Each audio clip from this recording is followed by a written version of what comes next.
საქმინდილას ეთერებიდანაც ხშირად გიყვებით წარმატებულ მაგალითებზე და რომ საქართველოს მონაწილეობა მსოფლიოს წამყვან ოლიმპიადებში არაერთხელ დასრულებულა გამორჩეული შედეგებით. ქართული ახალგაზრდები როგორც ოქროს, ასევე ვერცხლისა და ბრინჯაოს მედლების მფლობელები ხდებოდნენ, აგრძელებდნენ სწავლას მსოფლიოს საუკეთესო რეიტინგის მქონე უნივერსიტეტებში და იწყებდნენ ისინი თანამშრომლობას წამყვან ტექნოლოგიურ კომპანიებთან და ქმნიდნენ წარმატებულ სტარტაპებსაც. საქართველოს ტექნოლოგიური ოლიმპიადების ჰაბის შექმნის იდეა კი მიზნად ისახავს ამ პოტენციალის მაქსიმალურ რეალიზებას, სფეროთი დაინტერესებული ახალგაზრდების წახალისებას და მათთვის მეტი შესაძლებლობების შექმნას, რაც ხელს შეუწყობს ქვეყნის ტექნოლოგიური ეკოსისტემის განვითარებას და გლობალურ ინტეგრაციას. პროექტის მხარდამჭერი, როგორც მოგახსენებთ, TBC ბანკი არის, რომელიც მრავალი წელი აქტიურად უჭერს მხარს განათლების და ტექნოლოგიების განვითარებასა ჩვენს ქვეყანაში და ბევრი მიმართულებით საინტერესო ამბების გასაზიარებლად ახლა ჩვენს ეთერში უკვე სტუმრებით შემოგვიერთდნენ. ალექსანდრე მაყვაშვილი არის ჩვენთან ერთად TBC სტრატეგიული პროექტების ხელმძღვანელი და ნინო ენუქიძეს უმასპინძლობთ ბიზნესისა და ტექნოლოგიების უნივერსიტეტის რექტორს. ისინი მოგვიყვებიან უფრო მეტს ახლა სიახლეებზე, იდეებზე და იმ წარმატებულ მაგალითებზე, რომელიც ჯერ კიდევ 2000-იანი წლებიდან მოყვება საქართველოს და შეუჩერებელი არის ეს წარმატებები ჩვენი მოსწავლეების მხრიდან. დილამშვიდობის ეკიდევით. გამარჯობა. ბატონო მობრძანებისთვის. მოდი დავიწყოთ იდეით. ნინო, რატომ გადაწყდა, რომ ქვეყანას პრინციპში სჭირდება ტექნოლოგიური ჰაბი, ხო? აი ამ მიმართულებით არაერთი ბევრი მაგალითი ვიცით ჩვენ მათ შორის წარმატებულებიც, სტარტაპები, თუმცა რა მიზანს ემსახურება ეს იდეა, რაც უკვე დაწყებული არის TBC-სთან ერთად?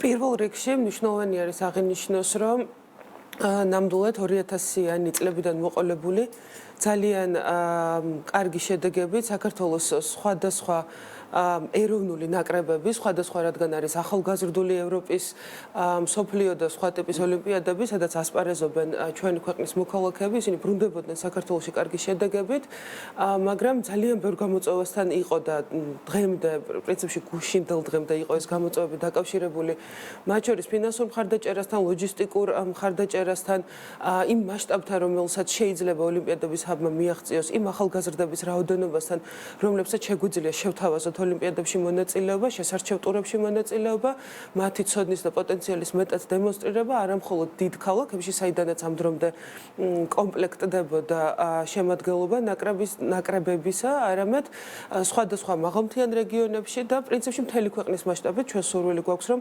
მაქსიმალურად გავაფართოვოთ შესაძლებლობების არეალი და ეს ცხადია დაკავშირებული არის ძალიან დიდ ძალისხმევასთან, რომელსაც ამ დრომდე რამოდენიმე ადამიანი ართმევდა თავს და ამას არ ქონდა სისტემური სახე და არ ყავდა ისეთი მხარდამჭერი, რომელიც ამ შემთხვევაში TBC-ის სახით გაუჩნდა ოლიმპიადების ჰაბს, ვინაიდან ასეთი მხარდაჭერის გარეშე იმ მასშტაბებზე საუბარი რისი სურვილიც ჩვენ გვაქვს უბრალოდ შეუძლებელი. ეს მიღწევაც შეძლებადია მათ შორის.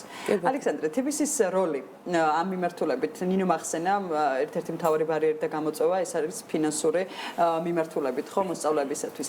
TBC ბანკი ამ ნაწილში როგორი მხარდაჭერით შემოდის? ხო, TBC-ისთვის მნიშვნელოვანი არის ის, რომ ჩვენ მხარს უჭერთ ამ ჰაბის არსებობას, რადგან ეს ბავშვები, რომლებიც ფინანსურის გარდა თქვათ საჭიროებენ რაღაც კომფორტულ სივრცეს და გარემოს და ორგანიზებას თავისი მოსამზადებელი პერიოდის და არა მხოლოდ თქვათ ოლიმპიადის და დებში მონაწილეობის პერიოდის მიიღებენ ამის საშუალებას უფრო ბევრად მაღალ დონეზე, ვიდრე აქამდე ხერხდებოდა. TBC-ისთვის ზოგადად მნიშვნელოვანი არის, რომ ახალმა თაობამ მიიღოს წვდომა ისეთ განათლებაზე, რომელიც დღეს მათ მოამზადებს თანამედროვე სამუშაო ბაზრისთვის და მიცემს საშუალებას, რომ ერთის მხრივ აქ იმუშაონ საქართველოში და აქედან ემუშაონ თუნდაც სოფლიოში წამყვან კომპანიებს და თუ მათ სრული იქნება სოფლიოში ნებისმიერ წელიწადში იყვნენ მოთხოვნადი, იმიტომ რომ TBC-ს მიაჩნია, რომ დღეს ისეთი ეპოქაა, როცა შესაძლებლობები მაქსიმალურად გახსნა და ამ გზით უფრო მეტ ქართულ ახალგაზრდას მოუნდება, რომ აქ იყოს და აქ შექმნას და არა პირიქით. და ეს შესაძლებლობების გახსნა ეს კითხვა ნინოსაც ეკუთვნის, იმიტომ რომ სურვილები BTU-ს ყოველთვის აქვს ხშირი და მრავალფეროვანი და ამას აღწერთ თითქმის ყოველკვირეულად მუდმივ ინიციატივებზე, რაც თქვენგან მომდინარეობს, მაგრამ ჯერ თქვენგან დავიწყებ ალექსანდრე და მერე ნინოსთან. უკავშირი როგორი არის და სურვილი როგორ არის ამ საფუძველი. ერთია შესაძლებლობის გახსნა და მეორეა რომ არსებობდეს რეალური სურვილი, რომ ამ ყველაფრით იყვნენ ადამიანები დაკავებულები. უფრო თვითნასწავლ თაობასთან ხო არა გვაქვს საქმე, რომლებიც დღეს რაღაც გამორჩეული წარმოდგენა აქვს შეიძლება საკუთარ თავზე, მაგრამ მეორეს რომ აუცილებელია ის, რასაც თქვენ და BTV ვაკეთებთ, იგულისხმება ამ შესაძლებლობის გახსნა. გამორჩეული წარმოდგენა ყველა თაობას აქვს ალბათ თავის თავზე, მაგრამ ჩვენ რაც დავინახეთ TBC-ში იგივე თქვა ოლიმპიადების კუთხით, საქართველოს ხელოვნური ინტელექტის ასოციაციასთან თანამშრომლობით და მანამდე თქვა იმ პროგრამებში, რომელიც თვითონ TBC-მ შექმნა სკოლის და მოსწავლეებისთვის და სტუდენტებისთვის, დაინტერესება არის უზარმაზარი ტექნოლოგიური და ასე თქვათ STEM საგნების მიმართ. STEM-ის მიმართულებით. იმიტომ რომ ერთის მხრივ ეს არის სფეროები, რომელიც ისო და ისო პრაქტიკულ გზას იძლევა ასე თქვათ დასაქმების და პრაქტიკული კარიერის, მეორე მხრივ არის ძალიან თანამედროვე და საინტერესო და ახალგაზრდისთვის ისეთი შეიძლება ითქვას რაღაცა ინსპირაციული და დავინახეთ რომ თვითონ რაოდენობა ადამიანების რომლებიც ნებისმიერ ეს იქნება კურსი თუ ნებისმიერი ტრენინგი თუ ვორქშოპი მოდის ამ თემებზე არის ძალიან დიდი და მზარდი. ამიტომ ალბათ კიდევ ნინოს დავესესხები და მე გადავაკიდეთ ნინოსთან რეგიონების თემა არის აქ კრიტიკულად მნიშვნელოვანი, სადაც მე მგონი ენთუზიაზმი 10 ჯერ დიდი არის ესეთი თემების მიერ. დინო გისმენთ. ნამდვილად ასე არის, სადღაც 1 წლის წინ BTV-ში ჩავატარეთ კვლევა STEM შესაძლებლობების ანალიზი გავაკეთეთ საქართველოში და იმის მიუხედავად რომ ეს არის სფეროები, რომელიც სულ უფრო მეტ პოტენციალს თავაზობს ახალ თაობას მთელ მსოფლიოში, საქართველოში დაინტერესებულ პირთა რაოდენობა არ არის ისეთი მაღალი, რომლითაც ჩვენ ვიამაყებდით და რაც ქვეყანაში გვჭირდება. ნამდვილად განსაკუთრებით გამოვყოფთ მათემატიკას, აქაც შეგვიძლია გავშალოთ გოგონების და ბიჭების დაინტერესება, იმიტომ რომ გოგონები ფაქტობრივად არ ინტერესდებიან არათუ მათემატიკით, არამედ მსგავსი აქტივობებში, ჩემპიონატებში, შეჯიბრებაში მონაწილეობით. ამიტომაც ამ 5 ოლიმპიადას შორის ჩვენ ერთ-ერთი ევროპის გოგონათა ოლიმპიადაც შევარჩიეთ იმისთვის, რომ ჩვენი პარტნიორი ორგანიზაციების მხარდაჭერით მანდ შეძლო ასპარეზობა გოგონებმა. რა თქმა უნდა, გვინდა რომ რეგიონები მაქსიმალურად მოვიცვათ. პირველ რიგში ცნობიერების საკითხი არის, ვინაიდან ინფორმაციის არარსებობაც არის ერთ-ერთი გამოწვევა, იმის მიუხედავად, რომ რეგიონებში არსებობს სკოლები, სადაც საკმაოდ მაღალ დონეზე ასწავლიან მოსწავლეებს მათემატიკას, ბევრი ასეთი არ არის, მაგრამ არსებობს. ჩვენ გვინდა რომ ყველა სკოლას და ყველა ახალგაზრდას მივაწოდოთ ხმა, რომ ასეთი შესაძლებლობა არსებობს. მაგრამ ამის გარდა სხვა ძალიან ბევრი რამ არის გასაკეთებელი. ეს არის შესარჩევი ტურები, ეს არის შერჩეულთა სხვადასხვა ნაკადებში გადამზადება, მათი მომზადება ჩემპიონატისთვის, ძალიან სპეციფიკური ალგორითმული ამოცანების ამოხსნის დასწავლა და ასე შემდეგ. და აი ეს არის სწორედ ჰაბის მიზანი და ფუნქცია, რომ ერთის მხრივ გააფართოვოს. შემოდის ნინო ჰაბი, აი მაგალითად მე ვემზადები და მჭირდება მომზადება მსოფლიო ჩემპიონატისთვის, მაგალითად იგივე ინფორმატიკის მსოფლიო ჩემპიონატი რომ მიმართება, ხო?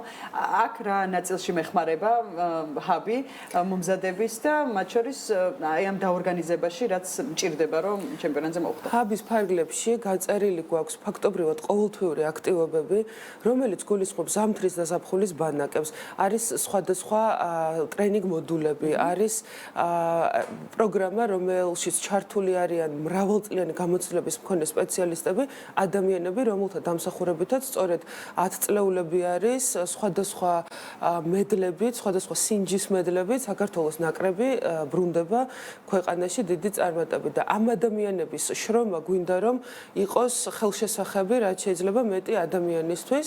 ჩვენ ბანაკის კალენდარს უკვე დღეს გამოვაქვეყნებთ. ეს კალენდარი აჩვენებს ყველა აქტივობას 5 ოლიმპიადის ფარგლებში, რაც არის დაგეგმილი და აგრეთვე გავხსნით სარეგისტრაციო ბმულს და ვიწყებთ სხვადასხვა რეგიონებში მოგზაურობას იმისთვის, რომ ჩავატაროთ კამპანია და რაც შეიძლება მეტი ახალგაზრდა დავაინტერესოთ. ესე იგი ვისაც აინტერესებს, აუცილებლად დღეს უნდა მიადევნონ თვალები BTV-ს სოციალურ ქსელებს, სადაც გამოქვეყნდება ეს და რა საკზე არის ძირითადად ვის შეუძლია რომ იყოს მონაწილე? უმეტესად ეს არის ახალგაზრდებზე საუბარი, სადღაც 23-24 წელი ყველაზე ზედაზღვარი არის ზოგადად ოლიმპიელების მსოფლიოში ასეთი სტანდარტი არსებობს. აუცილებლად მინდა ვთქვა რა ოლიმპიადებზე არის საუბარი, ვინაიდან მსოფლიოში ძალიან ბევრი ოლიმპიადა ტარდება, ჩვენ შევარჩიეთ ყველაზე მოწინავე და ყველაზე დიდი გავლენის მქონე, ასე ვთქვათ. ეს არის ევროპის ახალგაზრდული ოლიმპიადა, ევროპის გოგონათა ოლიმპიადა, ხელოვნური ინტელექტის ოლიმპიადა, რაც უკვე ითქვა, რომელსაც AI ასოციაციასთან გაიას ერთად ვაკეთებთ. ეს არის მსოფლიო ოლიმპიადა, სადაც ეროვნული ნაკრები გაემგზავრება და ამ ნაწილში ჩვენი მხარდაჭერა იქნება მათთვის წინა მოსამზადებელი ბანაკების ორგანიზებაში და სხვადასხვა ტრენინგების შეთავაზებაში და აგრეთვე ეს არის საქართველოს მოსწავლეთა ოლიმპიადა, სადაც ყველაზე მცირე ასაკის მონაწილეები გვეყოლება. და ბოლო ალბათ შემაჯამებელი კითხვა, აი უკვე ტექნოლოგიური ეკოსისტემის განვითარებაზე, ხო და ამ გლობალურ ინტეგრაციაზე საქართველოსი ჰაბის მნიშვნელობის, ანუ რა როლი ექნება, როგორ ხედავთ, რომ შეცვლის აი ამ მიმართულებას ქვეყანაში? ჰაბი არის ერთის მხრივ мотиваცია ახალგაზრდებისთვის, მეორეს მხრივ მათთვის ბევრად უფრო მაღალი სტანდარტის სამუშაო და სასწავლო გარემოს შექმნა და შესაბამისად ვფიქრობ, რომ უფრო მეტი ადამიანის დაინტერესდება, მაგრამ გარდა ამისა, ვინც დაინტერესებული იყო აქამდე, უფრო უკეთეს საშუალებას მიიღებს, რომ თქვათ, თუნდაც მე მსოფლიოს მასშტაბით უკეთეს კიდევ უფრო კარგი შედეგი აჩვენოს. ნუ თქვათ, რომ შევადაროთ სპორტს, ანუ იმისთვის, რომ რაღაცა შედეგი დადო, გჭირდება კარგი მწვრთნელები, მოედანი, ასე შემდეგ. მოსამზადებელი პროცესი. ხო, აქამდე ჩვენ ყავდა მარტო მწვრთნელები და ეხლა გვაქვს მოედანიც, საშხაპეც და ასე შემდეგ. სრული იმიტომ რომ გარემო. შესაძლებლობები მნიშვნელობა არ აქვს, ინტერესი არის თუ არა, მაინც შესაქმნელია და შესაქმნელია ისოთ რომ ეს არსებობდეს, რომ იმ დაინტერესებულებს მაინც, რომლებიც მე მაგალითები გახდებიან, რაღაცა მეტი мотиваცია მისცენ. აუცილებლად. ალბათ ეს არის მთავარი დანიშნულება, ამიტომ წარმატებები თქვენს პარტნიორობას. მადლობა. მადლობა. დიდი მადლობა. ალექსანდრე მაყვაშვილს მასპინძლობდით, TBC-ის სტრატეგიული პროექტების ხელმძღვანელი იყო საქმე ენდილაში და ნინო ენუქიძე ბიზნესისა და ტექნოლოგიების უნივერსიტეტის რექტორი ყავდა საქმე ენდილაში.